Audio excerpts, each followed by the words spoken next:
네, 오랜만에 빨간불을 많이 확인할 수 있었던 뉴욕 증시였습니다. 일시적일까 아니면 조금 더 의미 있는 반등일까 해석 중요할 것 같은데요. 최현지 전문가와 함께 내용 점검하겠습니다. 어서 오십시오. 안녕하십니까.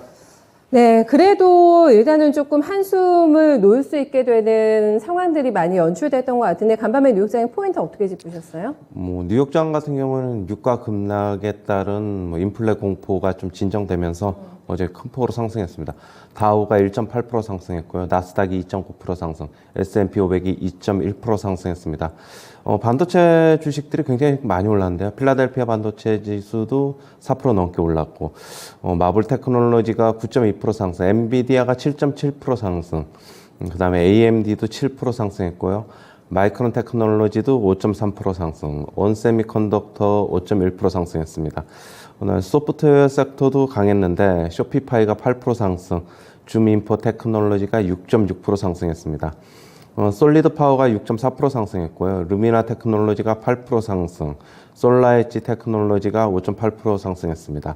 항공주가 급등을 했는데요. 델타가 8.7% 상승, 그 다음에 유나이티드, 그 다음에 아메리칸 에어라인 모두 9%대 강세를 나타냈습니다. 결국에는 유가 급락이 원인이었고 또 거기다가 가이던스를 상향 발표한 것이 주요 원인이었습니다. 애플이 3% 상승했는데요. 지금 키뱅크 측에서는 2월 매출 감소폭이 양호하다. 원래 1월에서 3월까지는 비수기인데 그래도 선방하고 있다라고 얘기를 하면서 3월 성적이 기대가 된다라고 얘기를 하고 있습니다. 그 다음에 테슬라가 4.6% 상승했습니다. 전 모델 판매 가격을 인상했는데요. 미국에 이어 중국에서도 3월 10일서부터 이미 인상했다. 지금 얘기를 하고 있습니다. 국제유가가 6.4% 급락했는데요. WTI 기준으로 96.4달러에 마감을 했고 장중 9% 넘게 하락을 했고 93달러까지도 하락했었습니다.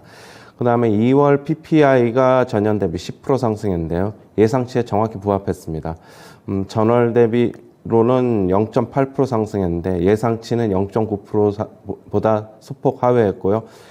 식료품과 에너지를 제외한 근원 PPI는 0.2% 상승했는데 예상치 0.6%보다 하회했습니다. 그 다음에 JP모건 측에서는 현재 지금 경기 침체 가능성이 높지 않아 장기적인 주식시장의 약세장이 나타나지는 않을 것이다 라고 얘기를 하고 있고요. 지금 현재 인플레이션 우려가 있고 지정학적 리스크가 지금 극에 달해 있는데 이렇게 지금 우려가 확대되고 있는 시점이 오히려 증시가 저점에 가까워지고 있다는 신호다. 지금이 매수 기회다라고 지금 얘기를 하고 있고요. 지금 미국 기관 투자자들 62%가 스태그플레이션을 우려한다라고 얘기를 하고 있습니다. 뱅크 오브 아메리카에서 미국 기관 투자자 펀드 매니저들한테 설문조사를 한 결과 이렇게 나타났고요. 결과는 러시아 우크라이나 사태로 이제 가파라진 인플레 때문에 이런 우려가 나타난 것으로 보고 있습니다. 네. 인플레가 진정이 됐다라는 게 포인트였습니다. 그렇게 되면서 이제 긴축의 시대가 예고가 되죠. 네, FOMC 결과가 나오기 하루 전에 증시가 급반등했다라는 부분에 조금 더 착안해가지고 한번 살펴보겠습니다. 제가 말씀드린 대로 지금 인플레에 대한 공포가 꺾인 게 PPI도 생각보다는 유가 이렇게 많이 올라갔는데도 높지가 않았다라는 부분에 대한 안도감도 많았던 것 같은데요. 이미 가이던스를 다 높여놨기 때문에 네. 그거는 이제 시장 예상치보다는 정확하게 부합하거나 조금 소폭 낮아졌는데 네. 일단 근원 PPI 말고 그냥 전체적인 PPI를 보면은 2월 PPI를 보면은 역시 에너지 쪽에서 한 34% 상승했고 식료품 쪽에서 14% 상승했는데 네. 그거를 뺀 역시 근원 PPI 같은 경우에는 굉장히 좀 낮게 나타났죠. 그렇게 본다면은 지금 현재 식료품이나 에너지가 지정학적 리스크로 많이 올랐기 때문에 네네. 그것만 진정이 된다 그러면 인플레는 어느 정도 이제 고점이 다가오는 게 아닌가 단기적으로는 좀 그렇게 보고 있습니다. 네, 유가라던가 이런 걸 빼고 또 계산했을 때가 상당히 안정적이다. 생각보다는 인플레 공포 심하지 않다라는 계산이 이제 깔려 있었다고 합니다. 이렇게 되면서 내일 FOMC를 지금 기다리고 있는 상황인데 큰 이변만 없다면 시장에 충격 없을 거라고 보세요. FOMC 결과에 따라서 이미 다 이제 알려진 내용이니까 없을 거고 과연 이제 지금 글로벌 IB들 층에서는 지금 올해 6에서 7회 정도로 금리 인상을 할 것으로 보고 있는데 최대 7회? 지금 점도표가 그거보다 좀 낮게 나오면 오히려 더 증시는 좋게 반응하지 않을까 그렇게는 보고 있습니다. 아, 오히려 긍정적인 제스처가 나올 수 있는 네. 가능성도 있다. 예, 예. 라는 부분을 조금 더 저희가 기대를 갖고 또 내일 FOMC 그 이후에 증시 반응을 좀 체크를 해봐야 될 것 같습니다. 유가가 $100 아래로 지금 떨어진 거에 대해서는 이것도 일시적이다라는 해석도 굉장히 많습니다. 뭐 중국 때문에 지금 코로나가 어제 5,000명인가 나왔더라고요, 확진자가. 네, 그 영향이 좀 크다고 봐야 되는 건지 유가의 변동성을 쫓아가기가 쉽지가 않네요. 유가는 뭐 하락 이미 고점 찍었죠. 뭐 네. 다시 가더라도 이제는 뭐 한계가 고점에 있는. 이제 뭐 그쪽 트레이더들 같은 경우는 네. 고점에 물려 있는 거만 정리하는 기간이니까. 어제 그 매도가 예, 많이 나온다고 예, 하셨죠. 뭐 이제 예. 그렇게 보셔야 될 것 같고 결국엔 중국의 수요 감소 우려도 뭐 영향을 미친 것으로 보고 있고 그다음에 베네수엘라 제재 완화에 대한 기대감도 있고. 그다음에 뭐 쉐브론 같은 경우에는 이미 베네수엘라 원유 사업을 재개 준비하고 있다는 뭐 그런 소식도 있었죠. 그래요? 예. 그다음에 오펙이 역시 지금 현재 러시아 우크라이나 갈등이 원유 소비를 축소할 수 있다는 뭐 전망도 어제 시장에 일정 부분 영향을 미친 것으로 보고는 있습니다. 네, 알겠습니다. 여기에서 가장 강하게 누가 움직일까 이런 반등장에서 역시나 기술주가 선봉에 섰고요. 다 올랐어요. 뭐 엔비디아가 거의 8% 가깝게 올랐고, 뭐 애플도 네, 주도했고, 넷플릭스, 마이크로소프트 다 좋았는데 이거 기술적인 반등입니까? 뭔가 조금 더 의미 부여 가능한가요? 지금 잠시 그러면 네. S&P 500 차트를 먼저 볼게요. 뭐 기술주 조금 얘기하기 전에 네. S&P 500 차트가 지금 나스닥보다는 조금 그래도 좀 더 양호합니다. 역시 뭐 가치주와 기술주 같이 섞여 있기 때문에 좀 그런 것으로 보고 있고 4,100선에서는 계속적으로 반등이 나오고 있어요. 그렇게 본다면은 어느 정도 위로 상단으로 갔다가 빠질 것으로 보고 있거든요. 네. 지금 그러면은 그리고 나스닥 같은 경우에도 12,500선에서는 계속적으로 기술적 반등이 들어오고 있어요. 그렇게 본다면 역시 S&P 500과 마찬가지로 네. 역시 위로 어느 정도 갔다가 나중에 빠지더라도 일단은 이제 어느 정도 단기적으로는 빠지는 거는 좀 이제 진정이 될 것으로는 보고 있습니다. 그러면은 저가 매수 들어가도 될 것 같네요. 네, 맞습니다. 지금 시기에는. 예, 맞습니다. 가장 조금 유리해 보이는 종목 있으세요? 저희 서학개미 분들께서 한번 좀 모을 만한 수익 수학개미들 있나요? 성장주, 기술주 좋아하니까 예. 기술주, 뭐 반도체주 좋아 보이고요. 네.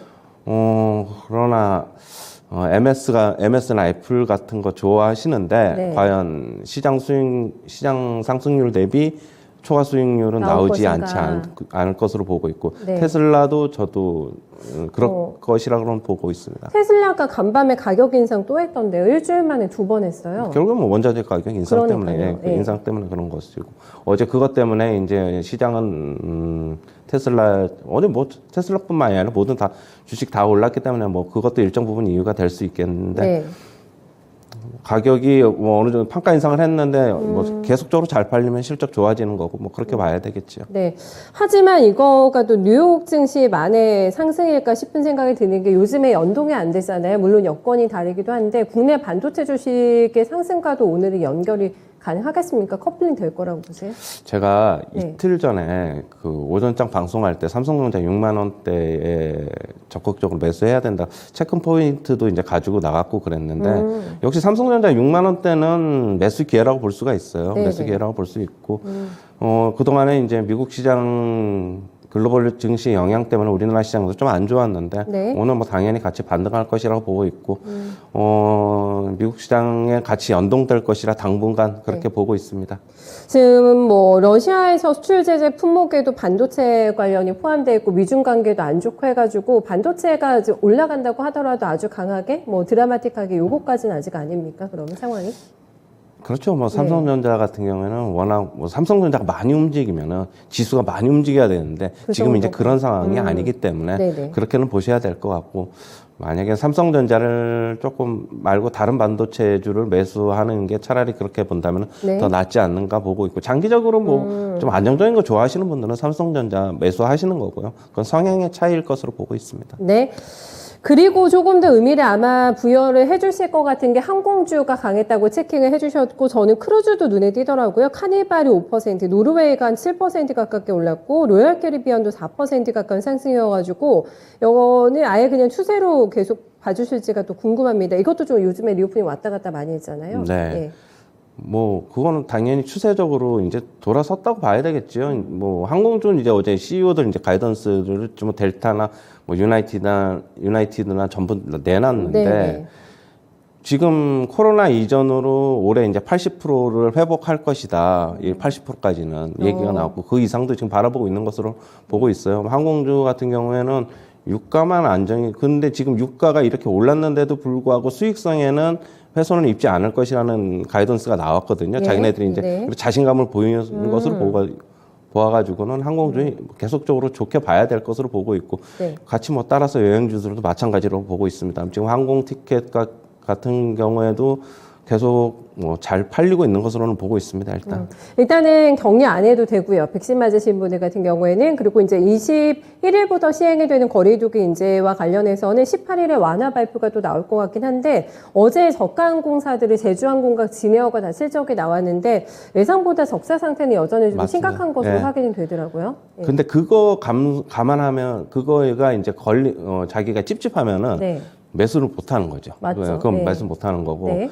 이제 그거는 이제 지나간 일로 하고 이제 앞으로 좋아질 것만 보면은 매수를 하셔야 되는 거고 일단은 철저하게 숫자만 보고 들어가야 되겠다는 분들은 매수 못 하시는 거고 그거는 이제 뭐 개인의 판단에 이제 맡기도록 맞습니다. 하겠습니다. 기준이 명확하셔야 네. 됩니다. 네. 리오프닝 같은 경우에는 데이터에 의존한 매매가 아니라 앞으로 나아질 어떤 회복에 대한 기대감이 선반영이 되는 쪽이기 때문에 크게 신경 쓰지 않고 매수 들어가도 된다. 네, 추세 쪽으로 의견을 함께 좀 남겨주셨어요. 우리 증시도 오랜만에 반등 같이 나오겠죠, 그래도? 네, 미국하고 맞습니다. 같이? 오늘 네. 반등 나올 거고요. 우리나라 증시도 뭐 미국처럼 이렇게 나스닥 기준으로 3% 가까이까지는 못 오르겠지만 상당 부분 반등 나올 것으로는 보고 있습니다. 네. 역시 뭐 리오프닝 관련주 계속적으로 봐야 될 것으로 보고 있고 역시 반도체 관련 뭐 기술주들 괜찮아도 보이고 근데 아주 고평가된 기술주들이 있어요 지금 밸류에이션이 좀 높은 종목들이 뭐 네. 가령 예를 들면은 뭐 어느 종목이나 꼭 집어 뭐 말할 수는 없는데 그냥 가격대가 좀 높아 보이는 주식들이 있거든요 그러니까 뭐 고가인 주식들이라고 아직도 기술주 바닥 안 나온 종목들 그러니까 많다는 그런 말씀이세요? 기술주보다는 차라리 좀 저가 기술주가 차라리 더 낫지 않겠나 그렇게 보고 있고 네.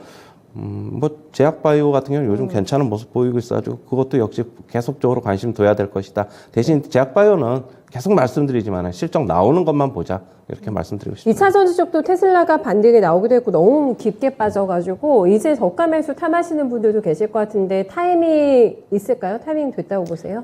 저희가 어제 우리 산업 리포트 시간에 얘기했잖아요. 네, 오후에. 당분간 2차 전지 셀업체나 소재 업체들 같은 경우에는 오늘 반등 나오더라도 이제 기술적 반등이라고 봐야 될 것 같고 당분간 바닥 확인 과정이 조금 더 있을 것으로 보고 있어가지고 그렇군요. 그쪽의 매수는 그렇게 서두르지 않아도 된다 이렇게 정리하고 싶습니다. 네, 알겠습니다. 여기까지 들어볼게요. 정말 수고 많으셨습니다. 시장을 굉장히 불안하게 했던 요인들의 수위가, 위험 수위가 조금 낮아졌다라는 데 대해서 뉴욕 증시가 환호를 했습니다. 바로 유가하고, 인플레, 여기에 대한 공포감이 조금 낮아졌다고 볼 수가 있겠는데요. 하지만 아직은 안심할 단계는 아니라는 점 포인트로 착안해서 보셔야 될 것 같고요. 이제부터는 아주 적극적으로 저가 매수 공세가 가능한 추세가 날 만한 섹터를 찾아내는 게 굉장히 중요한 작업이 될 것 같습니다. 조금 더 확신을 가질 만한 리오프닝의 반등이 뉴욕 증시에서 확인이 됐기 때문에 이런 부분들 잘 따라가시면서 오늘 우리 증시 투자 전략도 세워보시면 될 것 같아요. 최현재 전문가와 함께 모닝타임즈였습니다.